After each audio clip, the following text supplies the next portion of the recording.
Hola a todos, yo soy José Fernández Miranda y os voy a hablar un poco sobre qué le está pasando a nuestros gorriones. En primer lugar, voy a empezar comentando un poco algunas características que me han parecido interesantes de esta ave. Y después voy a pasar a hablar sobre el tema principal de esta presentación, que es intentar comprender un poco a qué se debe el descenso poblacional de estos interesantes pajarillos. Desde hace unas décadas, los gorriones están desapareciendo y aún no tenemos clara cuál es la causa.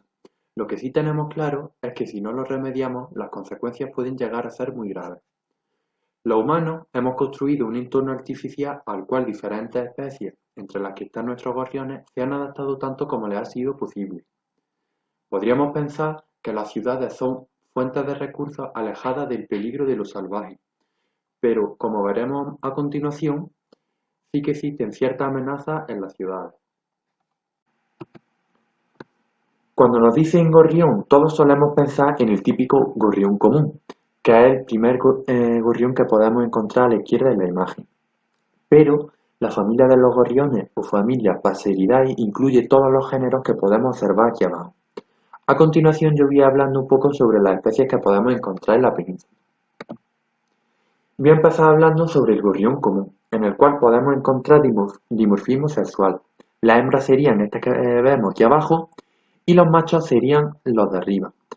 Además, los machos presentarían diferencias de plumaje entre otoño e invierno y la época de celo, que ahora a continuación vamos a ver el proceso por el cual ocurre este cambio de plumaje.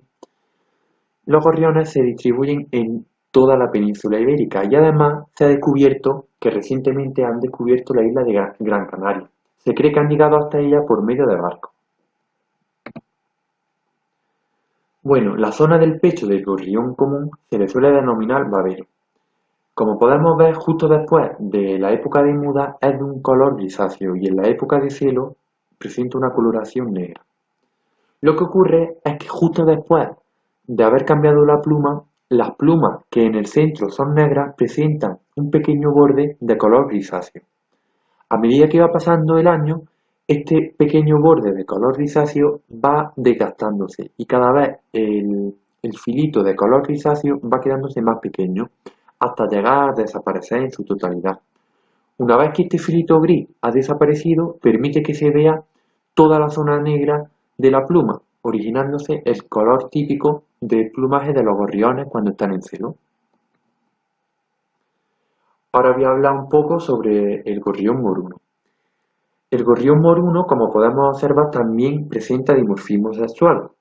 La hembra es muy parecida a la del gorrión común, pero en algunas ocasiones presenta un tenue listado en la zona del pecho. En otras ocasiones es indistinguible totalmente de la hembra de gorrión común.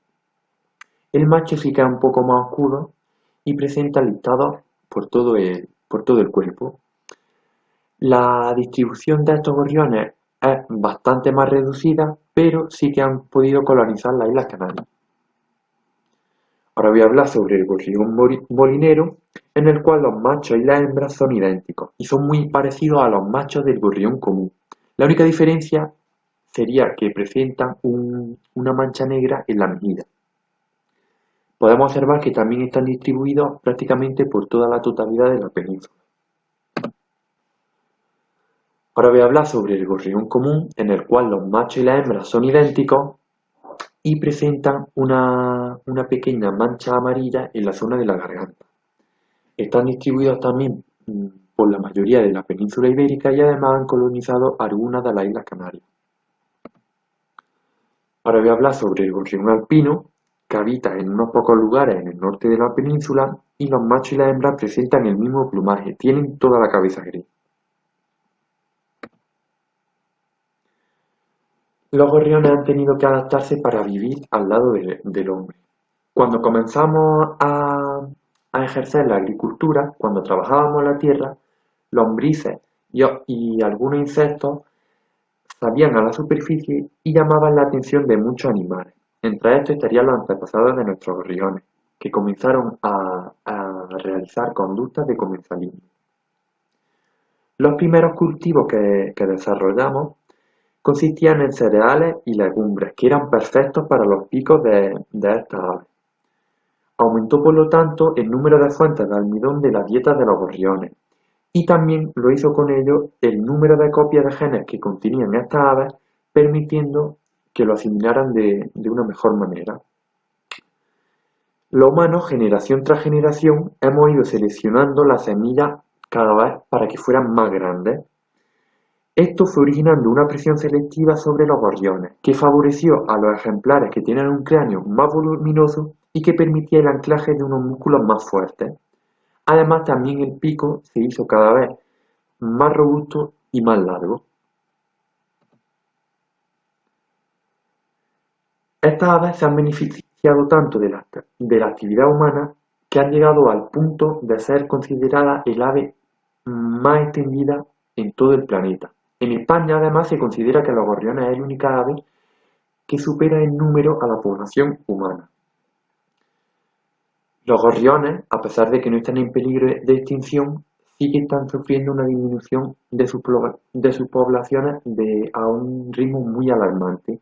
Y si no ponemos remedio, sí que van a llegar a estar en peligro en unos pocos años. Según un programa de seguimiento de aves comunes en primavera, denominado SACRE, realizado por SOE, que es la Sociedad Española Ornitológica, existen 30 millones menos de gorriones que hace una década. Y de 2008 a 2018, las poblaciones de gorriones han sufrido un descenso de un 21% en España. Ciudades como Londres o Ámsterdam han perdido prácticamente la totalidad de sus gorriones. El descenso del número de gorriones es algo muy alarmante y que tenemos que tomar medidas de una manera inmediata. Son una pieza fundamental para el equilibrio del ecosistema, y esto se pudo comprobar cuando el gobierno chino intentó eliminarlo. En 1958, Mao, el presidente de China, decretó la guerra a moscas, mosquitos, gorriones y ratas, las cuales consideró las 4 plagas de China. El presidente argumentaba que con el exterminio de estas especies aumentaría la producción agrícola y además frenaría el avance de determinadas enfermedades infecciosas. Mao, junto con algunos, entre comillas, expertos, argumentaban que un gorrión comía de media unos 4,5 kilos de grano al año. Es decir, por una serie de reglas aritméticas, estimaron que si mataban 1 millón de gorriones podrían alimentar a unas 60.000 personas. Sin embargo, una vez que estos planes empezaron a llevarse a cabo, algunos científicos realizaron autopsias de los ejemplares ejecutados y demostraron que tan solo un cuarto del alimento que ingerían los gorriones era grano. Sin gorriones, los insectos de los que esta pequeña ave se alimentaba, especialmente en época de cría, ya que las crías necesitan un gran aporte de proteínas que los padres consiguen darle mediante el consumo de insectos, pues estos insectos aumentaron sus poblaciones de una manera descontrolada y sí que supusieron una verdadera plaga, que originó una gran crisis al país.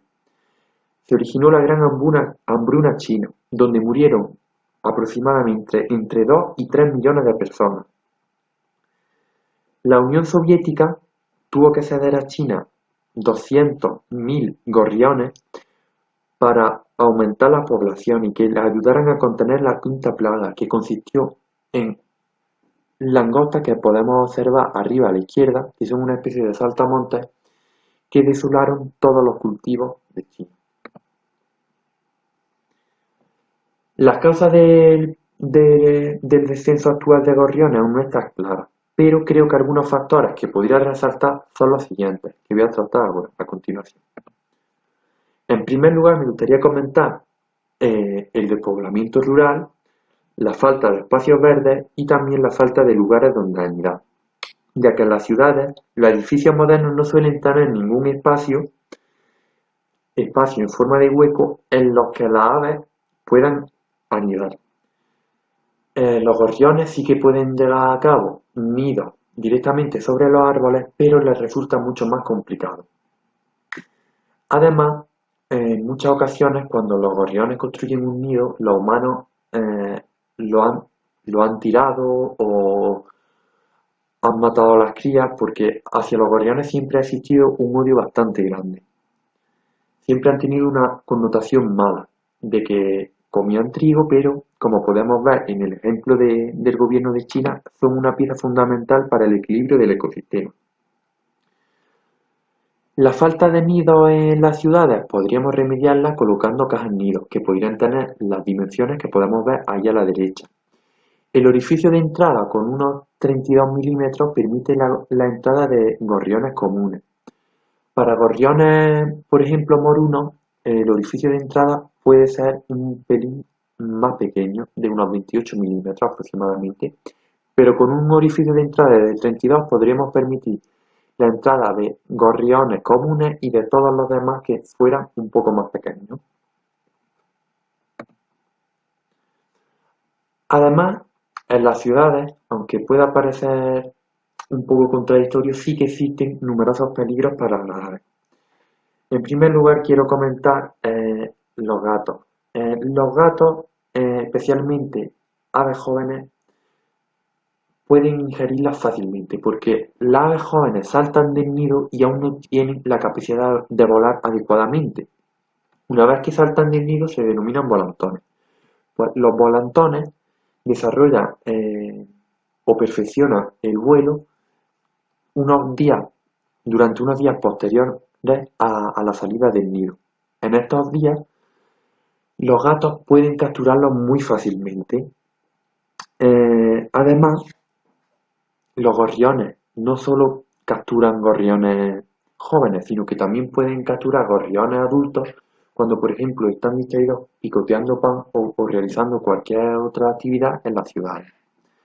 Para evitar que a nuestros gatos les sea tan fácil de capturarlos, lo ideal sería mantenerlos siempre en el interior de nuestro hogar. Pero si esto no pudiera ser, podríamos colocarle un cascabel para que cuando el ave fuera a cazar, las aves pudieran escucharlo. Además, mucha gente coge las crías cuando han saltado del nido porque piensa que los padres las han abandonado y piensan que pueden hacerse cargo de los pequeños volantones. Esto se debe evitar, ya que aunque el polluelo no tenga destreza para volar adecuadamente, en poco tiempo va a aprender. Y además, aunque no podamos ver a los padres, seguramente ellos van a volver en cualquier momento a alimentarlo.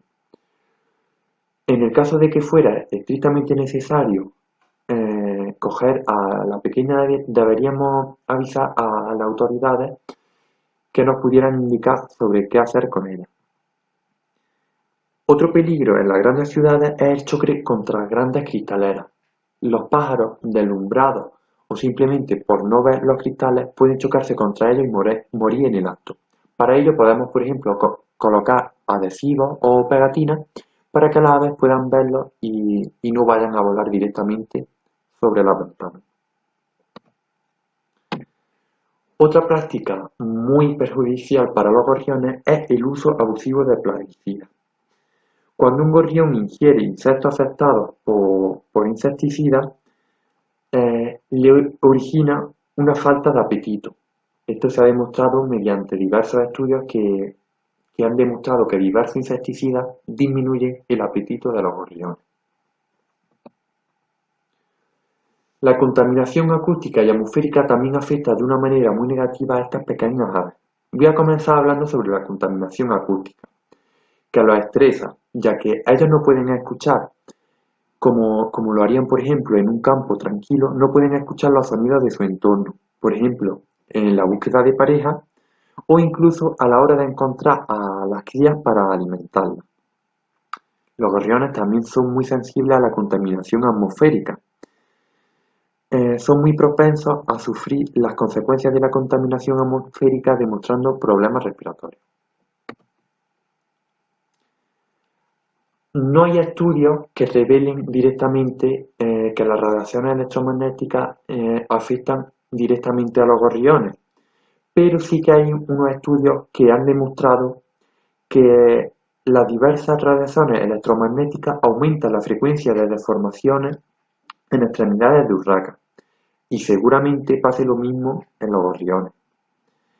Las ondas electromagnéticas están generadas por la multitud de antenas de teléfonos móviles que nos rodean. Además, en las ciudades puede haber escasez de alimentos y además ocurre que los alimentos que encuentran son menos saludables.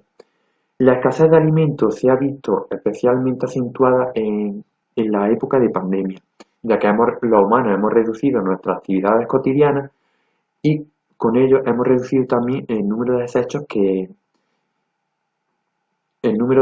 de los cuales los gorriones se podrían alimentar. Además, los alimentos que encuentran los gorriones en el campo son mucho más saludables que los que encuentran en las ciudades. En época de cría, por ejemplo, las crías necesitan ingerir insectos y en una ciudad es mucho más difícil encontrarlos que en un campo. Para solucionar esto, podríamos colocar comederos con alimentos adecuados. También podríamos colocar bebederos.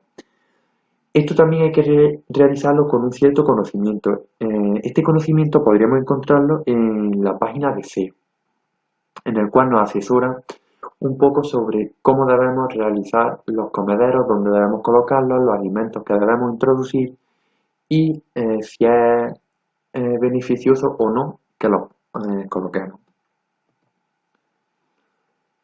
Además, también las especies invasoras han afectado negativamente a los gorriones.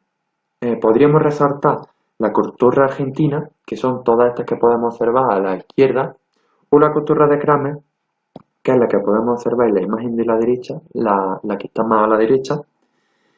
Estas cotorras pues, podrían robar el alimento de las especies autóctonas y además también las desplazan. Estas especies introducidas pueden llegar a ser muy agresivas y territoriales, pueden llegar a atacar directamente a las demás aves. Para finalizar, me gustaría comentar que las aves son un gran bioindicador de la calidad del ambiente y que los factores perjudiciales para los gorriones también podrían serlo para otras muchas especies, entre las cuales estamos nosotros mismos. El claro ejemplo sería que hace tiempo en las minas utilizaban canarios para saber cuándo se había producido una fuga de gas, ya que los canarios son muy sensibles a los gases, como ocurre con los gorriones. En las minas tenían un canario, y cuando el canario dejaba de piar, posiblemente hubiera muerto asfixiado por una fuga de gas, y los mineros sabían que tenían que tomar medidas. Nuestros gorriones están dejando de piar, ¿a qué esperamos para tomar medidas? Bueno, pues este es el final de la presentación, espero que os haya gustado y muchas gracias por vuestra atención. Antes de terminar, me gustaría comentaros que si pudierais colaborar en la medida que os sea posible, ya sea con la colocación de cajas nido o cualquiera de las otras medidas que he comentado anteriormente, y también me gustaría animaros a que pusierais en internet "Nuestras ciudades se quedan sin gorriones" y pincharais el primer enlace que sale, que es una campaña que está realizando SEO, que está recogiendo firmas para ayudar a la conservación de nuestros gorriones. Muchas gracias de antemano.